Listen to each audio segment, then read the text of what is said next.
Pasa que son...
Buenos días. ¿Me escuchan, chicos? Hola, buen día. Sí, buenos días. Bien. Acá estoy con el doctor Marcelo Monte, quien va a dar la clase a partir de ahora, ¿sí? Cualquier cosa, si se llega a cortar, esperamos 5 minutitos y nos volvemos a conectar, ¿sí? Apaguen los micrófonos, después cualquier cosa, si hay alguna pregunta, lo consultarán con el doctor. Gracias. Para cómo la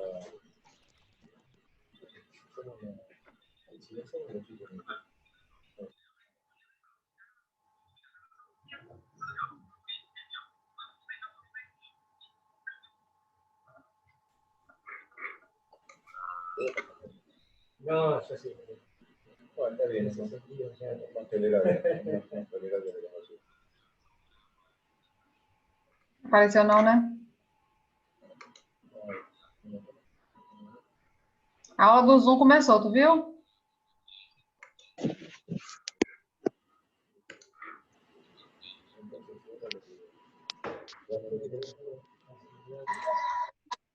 A aula do Zoom começou, tu viu? Eles vão gravar. Patrícia, você tem um microfone.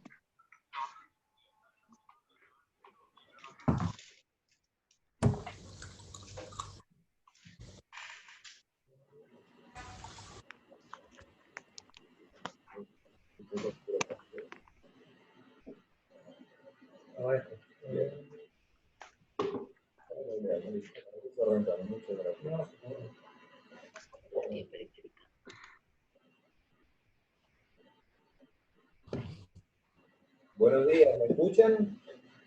Sí. Doctor. ¿Sí, me escuchan? Sí, perfecto. Bueno, Sí, se escucha. bueno, buenos días. Vamos a ir empezando. Buenos días. Buen día, buen día. Vamos a ir empezando. Yo me llamo Marcelo Damonte. Ahora estoy como jefe de cirugía vascular.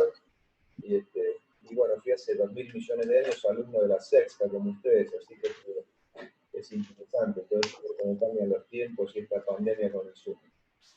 Bueno, la charla de hoy es apuntada hacia alumnos de Medicina 1, Semiología, el tema es arteriopatía periférica, ¿sí? Vamos a hablar un poco de enfermedad arterial periférica, un poquito de enfermedad venosa y un poco de aneurismas. Esta es una enfermedad, sobre todo la arteriopatía periférica, muy prevalente debido al envejecimiento poblacional, ¿sí? O sea que sumado a la pandemia de diabetes, ¿sí? Cada día hay más pacientes diabéticos, si bien la gente fuma menos, el tabaquismo bajó de un 40 a un 20% en los últimos 15 años, pero cada día hay más pacientes diabéticos, sobre todo por un incremento del índice de masa corporal. Entonces, existen pocas áreas de la medicina donde la historia clínica cuidadosa y un examen físico meticuloso logran un diagnóstico tan preciso como en cirugía vascular. La enfermedad arterial es una enfermedad en la cual la clínica, o sea, ustedes vienen estudiando, la anamnesis, el examen físico, la inspección, la palpación, la percusión, la ocultación, etcétera, en general les da el 80% del diagnóstico, por lo cual es muy importante revisar estos pacientes. La enfermedad vascular genera estos síntomas: dolor, edemas, úlceras. Vamos a hablar un poco de esto, vamos a ver un poco el diagnóstico y qué estudios complementarios, si bien no es un tema netamente de semiología, pero para que ya se vayan introduciendo en lo que es esta enfermedad. ¿Alguien me está escuchando? ¿Alguien puede intervenir conmigo, no? Sí. Sí, Bueno, si cualquier cosa, si voy rápido o me avisan, ¿sí? perfecto. Continuamos. Entonces, el tema ahora es enfermedad arterial, ¿sí? ¿Qué pasa cuando se enferman las arterias, sí? El síntoma más frecuente de presentación de la enfermedad vascular periférica es el dolor, ¿sí? Y evaluar las características, la severidad, la localización, la duración, la frecuencia, los precipitantes y los atenuantes permiten una certeza diagnóstica en el 90% de los casos antes del examen físico. Paro un breve instante acá. Un paciente que se le enferman las arterias tiene dolor, es el síntoma más habitual. Las arterias se pueden enfermar en forma aguda o en forma crónica, ¿sí? La enfermedad aguda de una arteria sería, por ejemplo, un coágulo que migra del corazón, por ejemplo, un paciente con una fibrilación auricular, un trombo que se impacta, por ejemplo, en la bifurcación de la arteria femoral. Eso es una obstrucción arterial aguda y que da dolor. Pero también un paciente que se le van tapando sus arterias periféricas de a poquito por arteriosclerosis, diabéticos, fumadores, etcétera, también esos pacientes tienen dolor. Entonces, en estos casos, en general, solamente en el interrogatorio uno se da cuenta cuál puede ser el origen de ese dolor vascular, ¿sí? Entonces, hablemos un poco de la obstrucción arterial aguda. Yo acá puse las 5 P que están en inglés, pero simplemente como regla mnemotécnica. La obstrucción arterial aguda de los miembros cursan con dolor, palidez, parestesias, ausencia de pulso y parálisis, ¿sí? Acá ven una foto en la cual tienen un pie bien irrigado y un pie con palidez, es lo único que pueden saber acá. Y esto es el hallazgo de una obstrucción arterial aguda por una embolia. Me meto un poquito en patología, pero digamos, para graficar lo que sería un caso clínico característico. Por ejemplo, una mujer de 40 años con una estenosis mitral, con una fibrilación auricular, ¿me siguen? Hola, hola. Sí, Sí. sí. Profesor. Doctor. Te lo sigue. Les voy a poner un ejemplo de una obstrucción arterial aguda. Disculpame, profesor. Dicen en el chat que hay personas que quieren ingresar, que están esperando para ingresar. Ah, bueno, las esperamos. No, pero usted hay que aceptarlos. Ahí lo estoy aceptando.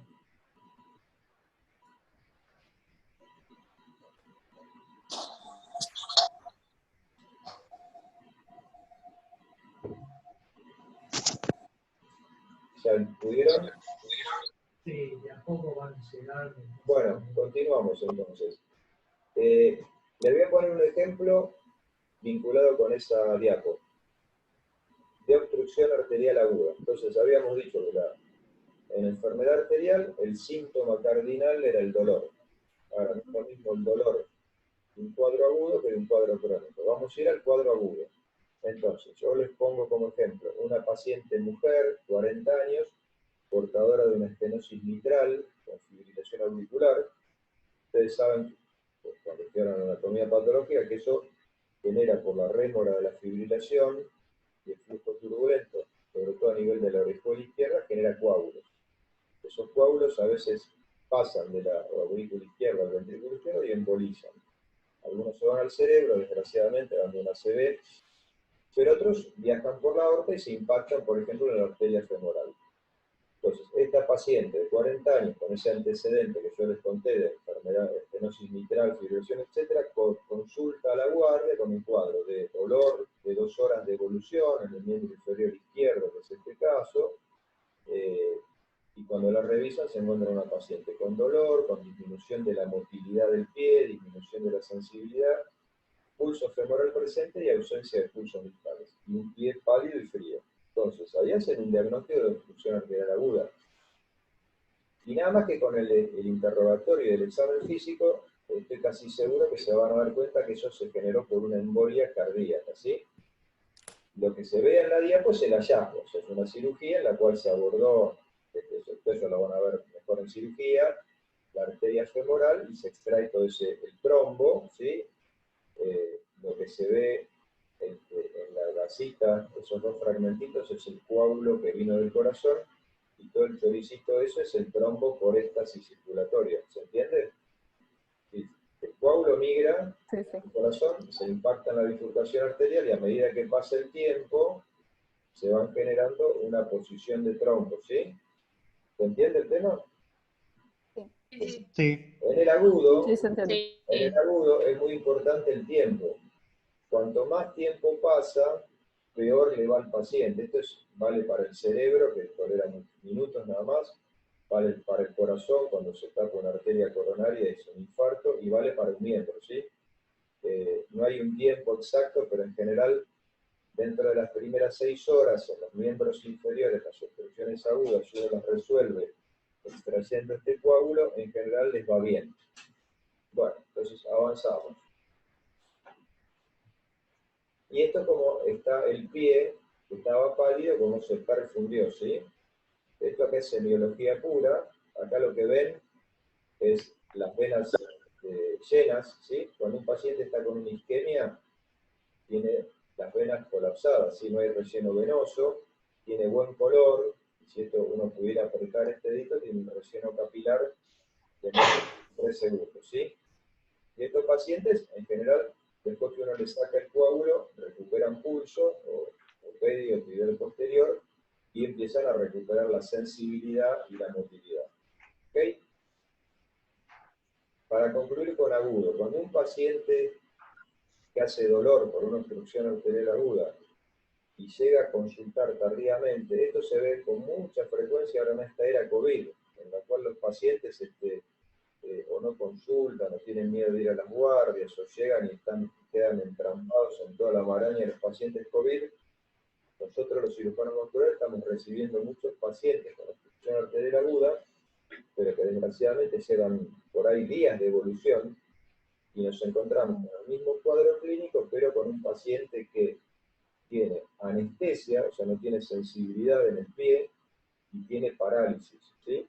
Si eso le sumamos que en el laboratorio uno le pide la CPK, la creatinfosfoquinasa, que está en valores arriba de 1000, 2000, esos casos ya están pasados, ¿se entiende? O sea, se produjo la obstrucción, pero pasó tanto tiempo que hay daño tisular, hay necrosis muscular, con compromiso isquémico severo de los nervios motores y sensitivos, con lo cual ese es un miembro que se está no viable. ¿Está?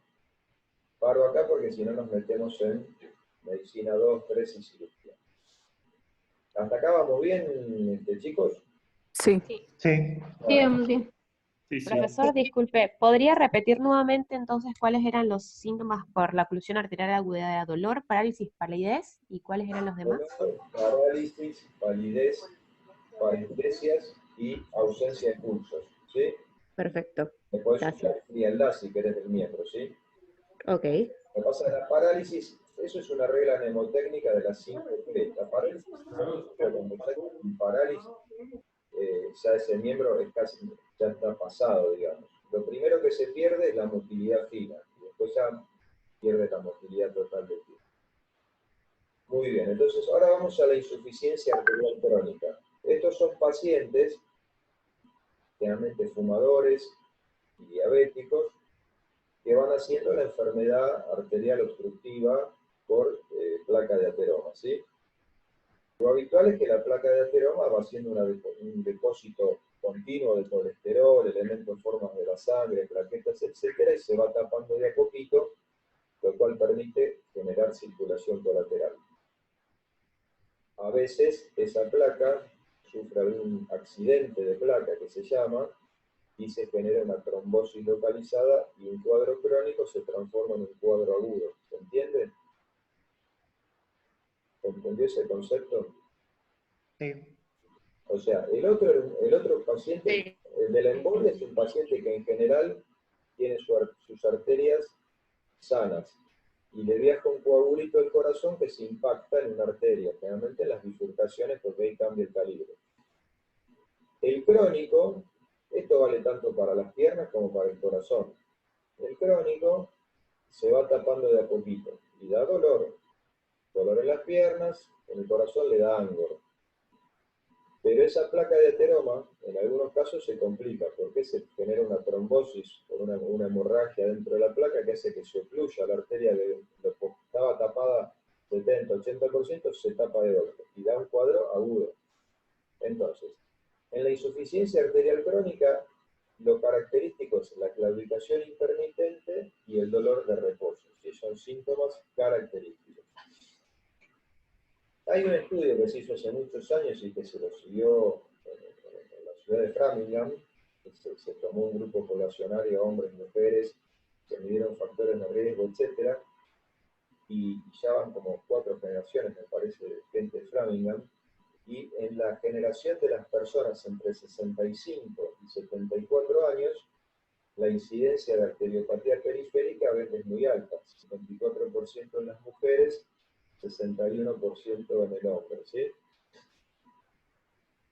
Esto se ha ido modificando con el tiempo porque, digamos, en los últimos 20 años, al ingresar la mujer, digamos, por todos los cambios sociales que conocemos, más en el mundo laboral, las mujeres padecen más estrés, digamos, fuman más, y se le tapan más las arterias. Y el problema es que en general, por una cuestión, digamos, de tamaño nada más, las arterias de las mujeres son más chiquitas, entonces la enfermedad arterial en la mujer es más complicada que en el hombre. Pero bueno, lo que se tiene que llevar de este concepto del estudio Framingham es que a medida que va aumentando la edad, mayor es la incidencia de arteriopatía obstructiva crónica, ¿sí? Y ya arriba de los 80 años, más del 15 a 20% de las personas tienen arteriopatía. Y otro concepto importante es qué significa tener una arteriopatía periférica crónica, ¿sí? Por ejemplo, habrán visto en alguna guardia, en alguna sala, o tendrán algún familiar o algún conocido que tiene la ubicación intermitente, que le duelen las piernas cuando camina. Y entonces, uno tiene que saber, digamos, en medicina en general, además de hacer un diagnóstico, eventualmente el tratamiento, saber cuál es el pronóstico de las enfermedades. Eso es muy importante para la comunicación para el paciente y su familia. La mortalidad a 5 años de un paciente con arteriopatía periférica oscila, de acuerdo a las series, entre el 20 y el 30%. O sea que es comparable con un cáncer de mama, con un linfoma de Hodgkin o con un cáncer colorectal. Y esto es importante saberlo, o sea, la arteriopatía periférica crónica es un marcador de riesgo, ¿sí? Aunque sea una claudicación. Obviamente que si ese paciente, entre comillas, hace bien los deberes, y se hace la prevención secundaria, deja de fumar, camina, toma la medicación para bajar el colesterol, etcétera, debe ir mejor. Pero en general la arteriopatía periférica es un predictor de riesgo. ¿Y de qué se mueren estos pacientes? En general, o se mueren de cardiopatía isquémica, o se mueren a consecuencia de complicaciones del tratamiento de su arteriopatía y la pérdida del miembro, ¿sí? El riesgo que tienen estos pacientes es perder la pierna, entre otras cosas. Avanzamos. Acá tienen las dos clasificaciones que se utilizan de enfermedad arterial periférica, ¿sí? Esto, para que a ustedes les quede bien claro, son pacientes crónicos, ¿sí? Son todos pacientes que tienen sus arterias tapadas, ¿sí? Acá eso no son pacientes sanos, son gente con enfermedad arterial obstructiva crónica. Entonces, hay dos clasificaciones. La de la izquierda, que es la más antigua, pero que se sigue usando, es la de Fontaine, que los divide, yo se los voy a leer despacito si lo copian, porque esto lo van a ver todo el resto de sus vidas. El estadio 1 es el asintomático, o sea, todos pacientes con arterias tapadas, pero asintomáticos. El 2 se divide en 2A y 2B.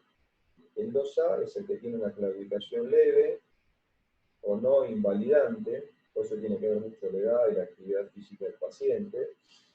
No es lo mismo claudicar a 150, 200 metros para un señor de 90 que para un señor de 45, ¿no? Y la 2B es la claudicación moderada o severa, también llamada invalidante, ¿sí? El grado 3 de Fontaine, o el estadio 3, es el dolor de reposo permanente, y el grado 4 es la alusión trófica, que puede manifestarse como úlcera, en un sector de los miembros, o como gangrena. Gangrena en el concepto no de gangrena infecciosa, de clostridium, sino de necrosis, ¿sí? Nosotros llamamos, los cirujanos vasculares, a la necrosis la llamamos gangrena, ¿sí? Y esta es una clasificación un poquito más actual, que es la de Rutherford, que es más o menos lo mismo, pero la divide en 6 categorías, ¿sí? Acuérdense, está del 0 al 6. El 0 es el asintomático, sería el 1. Los médicos siempre nos dedicamos a hacer clasificaciones para confundirnos más entre nosotros, pero bueno. La 0 es el asintomático. La claudicación, Rutherford la divide en 3 grupos, 1, 2 y 3, leve, moderada y severa, ¿okay? En la categoría 4 es el dolor de reposo. Las 5 y 6 son lesiones tróficas, que es el grado más avanzado, pero las divide. 5 es pérdida menor de tejido, y la 6 es pérdida mayor de tejido con úlcera grande o gangrena, ¿sí? El concepto que tienen que tener de esta clasificación, que es una clasificación clínica, ¿no? Esto sale interrogando al paciente, revisándole los pulsos y mirándole, haciendo la inspección de los pies y de las lesiones. Lo que tienen que saber es que hay un nivel de corte, que en el caso de Fontaine es el 2B, y en el caso de la Rutherford es la 3. De ahí para abajo, Rutherford 4, 5, 6, Fontaine 2B, 3 o 4, que se llama isquemia crítica del miembro, ¿sí? ¿Está? Ya estamos hablando del crónico. ¿Nos olvidamos del agudo un ratito? Entonces, la clasificación de Fontaine, de acá de 2B para abajo, y en Rutherford, de 3 para abajo, eso se llama isquemia crítica del miembro. ¿Y qué significa? Esto es un diagnóstico clínico, ¿sí? Después lo mandarán al especialista, pero es clínico eso. ¿Y qué significa? Cuando usted tiene un paciente con isquemia crítica de un miembro, o sea, un crónico que ya no da más, que ya la sangre que le llega es muy poquito, esos pacientes, si uno no hace algo para llevarle sangre a ese miembro, que se llama revascularización, esos miembros están amenazados y tienen altas chances de terminar en una amputación mayor. ¿Se entendió las clasificaciones? Sí, sí. Sí. Bien, avanzamos. Vamos a hablar de la claudicación intermitente. Esto para que se lo acuerden siempre. No todos los pacientes que le duelen las piernas, el origen es vascular. El dolor de las piernas es multietiológico, ¿sí? Entonces, la claudicación intermitente de origen vascular es bastante característico. Y dependerá, de acuerdo a qué sector se enferme de las arterias de las piernas, de los miembros, donde aparezca ese dolor. Lo característico es, porque es lo más común es que se enferme el sector femoropopliteo por arteriosclerosis. Entonces, esos pacientes lo que tienen es claudicación general, le aparece un dolor en las pantorrillas, reproducido consistentemente por el mismo grado de actividad física y calma con el reposo. O sea, se los llama miradores de vidriera, porque son gente que empieza a caminar y a los 100 metros, 150, depende del grado de la enfermedad, el grado de circulación colateral que se han desarrollado, caminan y llega un momento que la sangre no les alcanza, eso empieza a generar la liberación de radicales libres y otros ácido láctico y otras sustancias que generan dolor, el paciente para, hace reposo, lava todas esas sustancias generadoras de dolor y vuelve a arrancar. Por eso los viejos semiólogos lo llamaban el signo del mirador de vidrieras, o sea, se para a mirar una vidriera, y así entonces sigue andando. Esa es la claudicación intermitente. La gemelar corresponde al sector femoropopliteo, que es el sector que más frecuente se tapa. Esto se lo notan en un lugarcito aparte. La enfermedad arterial crónica, la enfermedad arteriosclerótica, ha ido cambiando con el curso, con el devenir de la historia del ser humano. En la actualidad, más del 50% de las obstrucciones arteriales crónicas en los miembros corresponden a enfermedades del segmento de la arteria poplítea hacia abajo, o sea, de los vasos tibiales.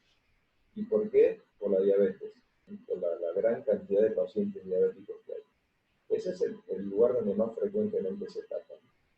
En orden de frecuencia le sigue lo que charlamos antes, la obstrucción del segmento femoropopliteo, ¿sí?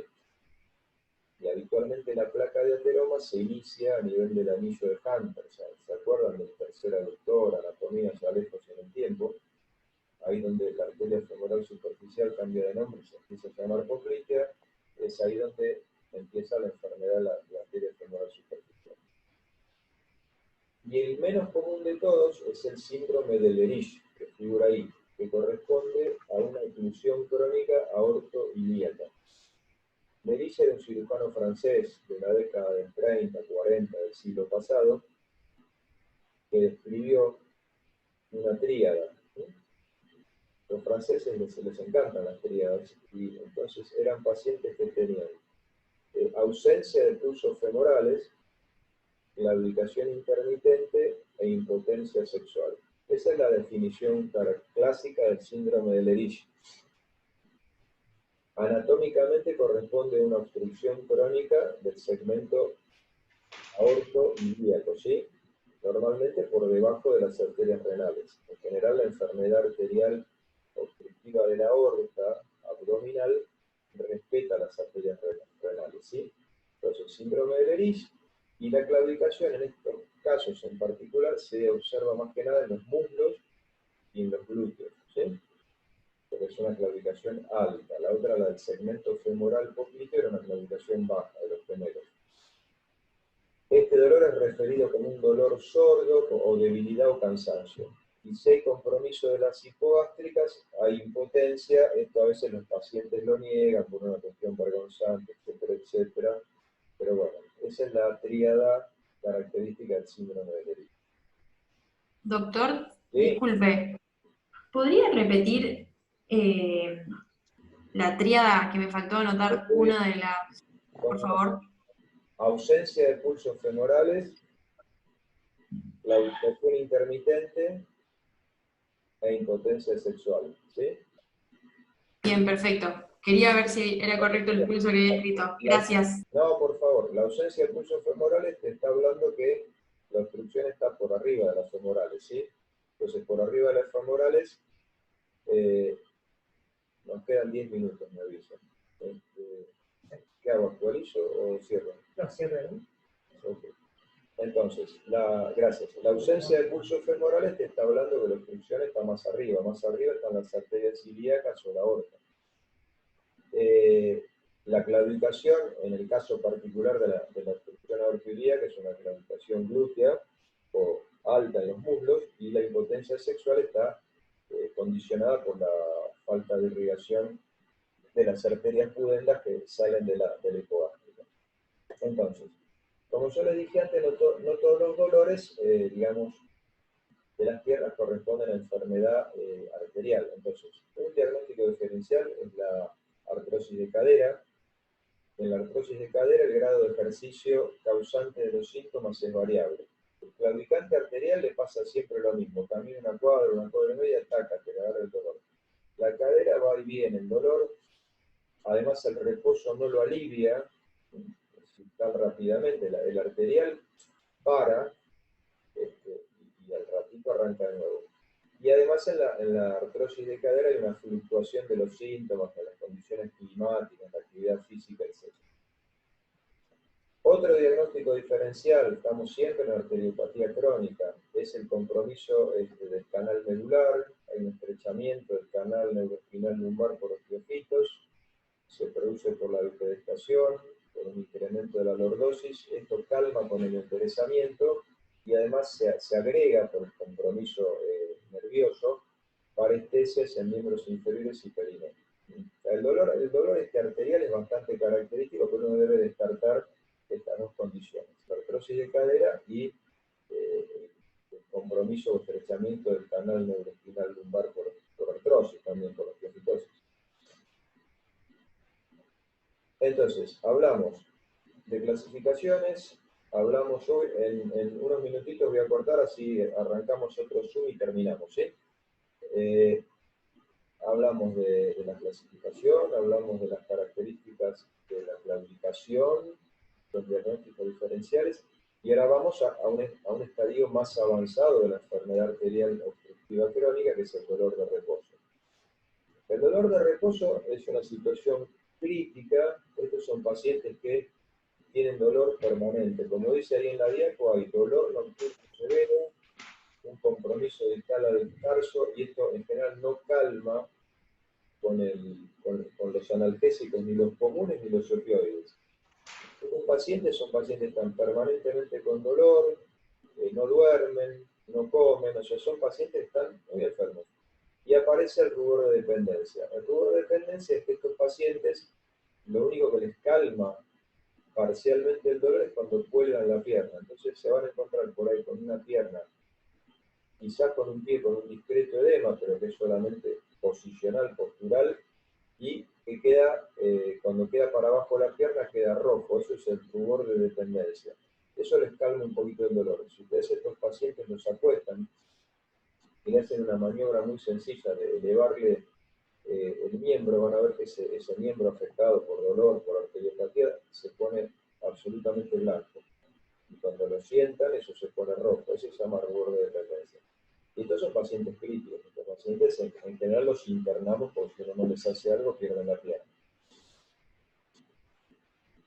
Acá está la fotito, lo que se ve en la izquierda es el rubor de dependencia. Eso es malo. Esto está rojo, pero no está rojo porque está irrigado bien, sino porque tiene la pierna colgando todo el día, ¿sí? Bueno, yo pararía acá y arrancaría otra, así terminamos. ¿Les parece? Sí. Sí.